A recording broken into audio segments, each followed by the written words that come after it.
ladies and gentlemen, to an all-new reaction and review. Tonight, guys, I'm checking out a horror movie from 1958. That movie is Night of the Ghouls. Now, I'm going to tell you guys, the only things I know about this are the fact that it's called Night of the Ghouls. It came out in 1958, and it was directed by Ed Wood. I am hoping for this thing to be, fun. I want you to note, I'm saying I'm hoping for it to be fun. After watching two of Ed Wood's films, I can tell you right now that good is nowhere near a possibility for this. However, I am still hoping for it to be fun in kind of a cheesy, stupid, corny, way. I have no idea what the plot is because I didn't bother to read the back. I have no idea what the hell I am getting into here. I am hoping for it to be at least better than the last Wood film I watched, which was Jailbait, because Jailbait just flat out sucked balls, guys. But the only way I'm going to find out if this thing has any kind of merit at all is if I shut up and I push play, and I'm going to do that right now. So, without further ado, it's time to kick back, relax, and check out Night of the Ghouls. Okay, guys, I can see in the background what is supposed to be a wanted poster.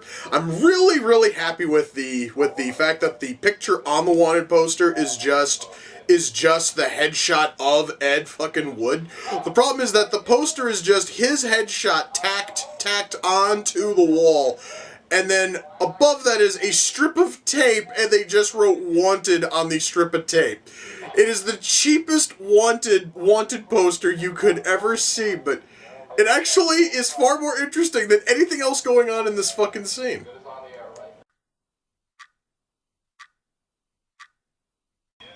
Guys, now this entire film would probably be incredibly boring and really shittier than it is by fucking default if it wasn't for Criswell's absolutely hammy and kind of stupid narration that runs through the whole thing. Criswell is really like the one thing which is saving this movie, which is saying a lot because the man cannot fucking act.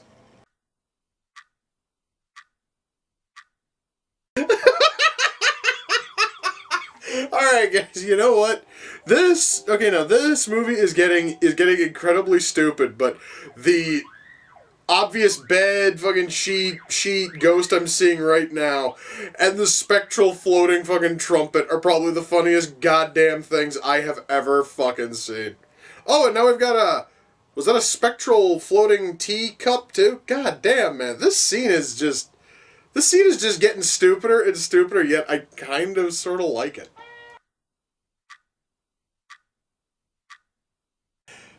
Guys, as cheap and as shit as everything in this movie is, I'm really stunned by how friggin' good the makeup is on poor fucking Johnson here in this shot. That is probably some of the best makeup I've seen in any movie from the 1950s. And considering once more how absolutely shit and ultra cheap everything else in this movie is, that, guys, is nothing short of staggering.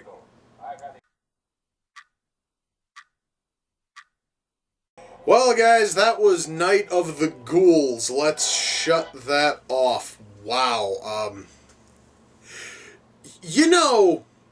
I kind of knew going into this movie was going to be bad just because it is a movie from Ed Wood, and those just cannot possibly be good, but I actually found this to be I found it to be kind of enjoyable even with all of its faults. Then again, I also enjoyed Plan 9 with all of its faults. So, god damn.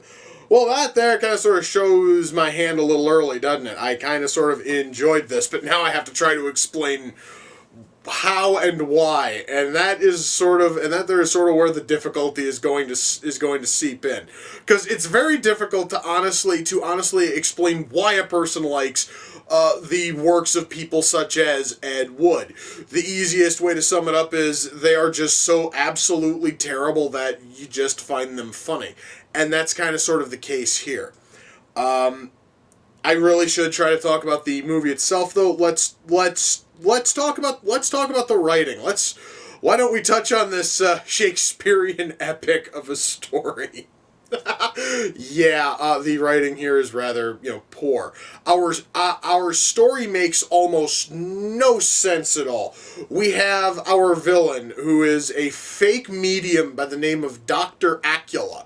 No, I am not joking. The character's name actually is Dr. Acula, who is conning people into giving him money so that way he can give them a flashy little like show and pretend that their loved ones have risen from the dead to give them a final message. And the way that he does it is with this absolutely insane showing where he sits them down at a table with fucking, skeletons, and we hear and see various like noises everywhere.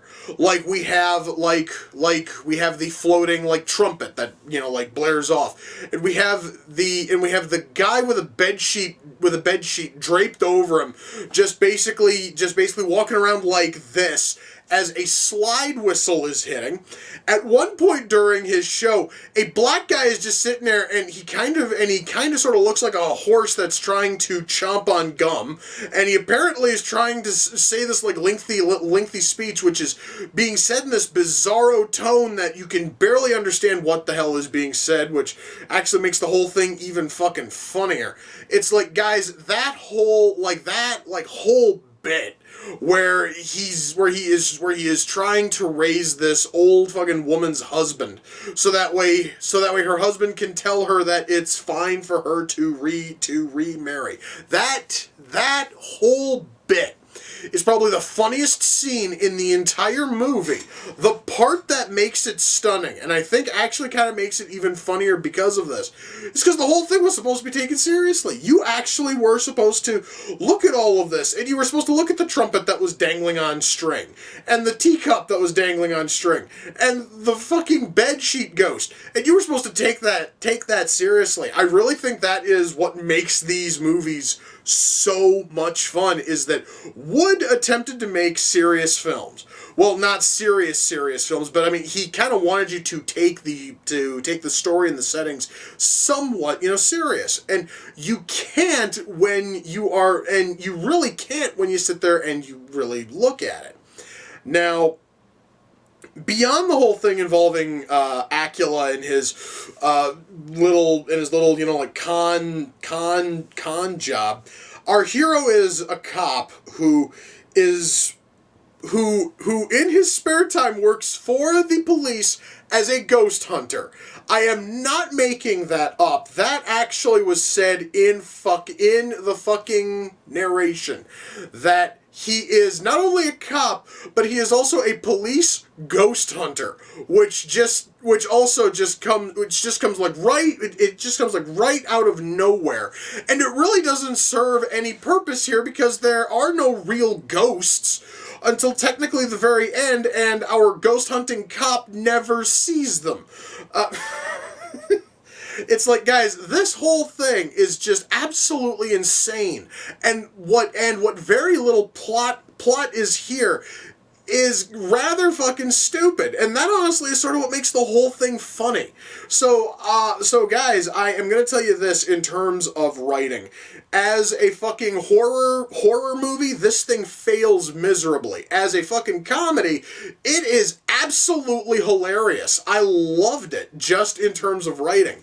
And one thing that really helped it in terms of being so fucking funny is the acting. And one thing that you have to know when you go into any of Ed Wood's films is the acting is never ever good. The acting is always, the acting in Wood's films comes in two fucking flavors, wooden and hammy.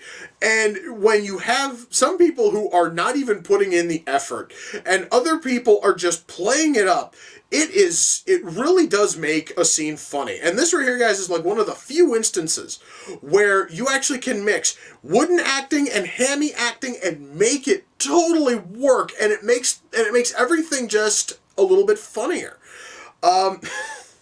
So we have like certain characters who are just walking ham fucking shanks, and everybody else is friggin', like plywood. It's like, and it just blends in just such a strange way that it all kind of works. Which I know sounds really weird, and I know it sounds, and I know it doesn't make sense. And now, I know, guys, I've touched on the fact that some of the acting is wooden and some of it is hammy, but is any of it good? Fuck no. No one here can act. No one here can actually put on a decent showing outside of just trying to play up their lines, and even then, it doesn't sound fucking realistic, believable, or anything else, which I think kind of sort of helps add to the film's charm. Special effects. Damn near everything in this movie in terms of special effects are shit, save for one thing, and that would be the makeup on Tor Johnson's character, Lobo, you see. Because Lobo apparently was a character in a previous Wood film. It's probably one of the other ones I'm going to be covering later on this month. And I guess between that film and this one, like half of his face has become horribly like scarred and burnt, and it looks almost kind of sort of like melted, and it looks amazing. It seriously, guys, is some of the best makeup effect. I mean, it is probably like the best case of makeup effects I have seen from any movie made in the 1950s.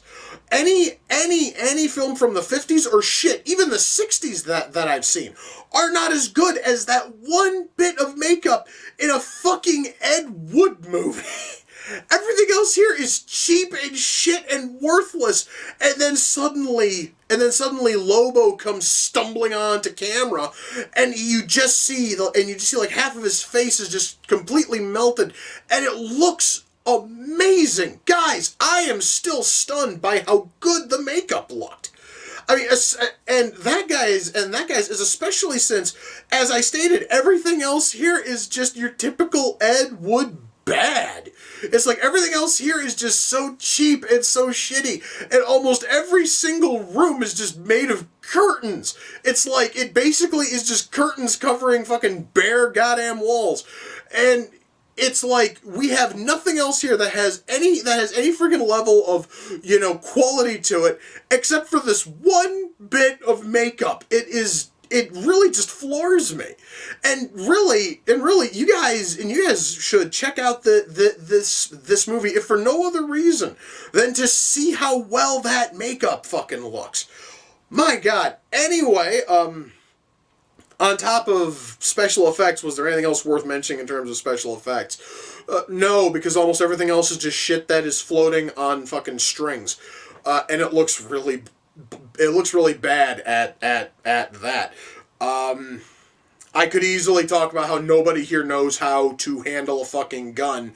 However, this is still a massive step up from the way that guns were handled in fucking Plan 9, where in that film a cop had a gun, he had his finger on the trigger and was scratching his head with the gun barrel. At least we don't have something that fucking stupid here.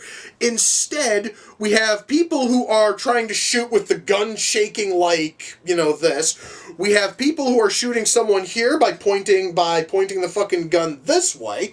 It's like, it's all just weird, cheap shit, which, frankly, was also in the other two Wood films I have seen. So really, like, none of that shocks me. It's just that it doesn't look good. Camera work here is fine, minus honestly a couple of really shaky shots, and one scene where the film was just fucking ridiculously where the film was ridiculously under fucking cranked, and everything is moving too fast.